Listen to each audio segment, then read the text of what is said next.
নবী রাসূলদেরকে যারা সম্মান করতে পারে না, এমনকি সম্মান করতে চায় না,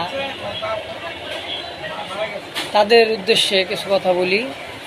তাদের জাহিলিয়াতের যে ধর্ম ছিল তাদের বাপজাদার, এটাই তারা আঁকড়িয়ে ধরতে চায়।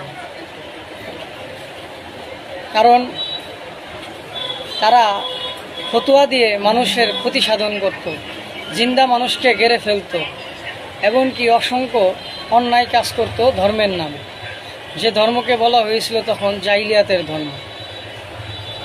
তো তাদের অনুসারী অভাব নেই, কারণ তিনারা তখনকার নবীকে অনেকভাবে হেনস্থা করার চেষ্টা করেছেন, এমনকি নবী পদ্মা গ্রহণের পরে নবীর বংশধরকে শহীদ করেছেন।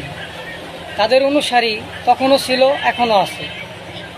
কিন্তু যারা নবীর আহলে বায়াত এমনকি নবীর সেই আকীদা অনুযায়ী চলেন, তারা কখনো নবীর সম্মান নিয়ে বেয়াদবি করার দুঃসাহস দেখায় না।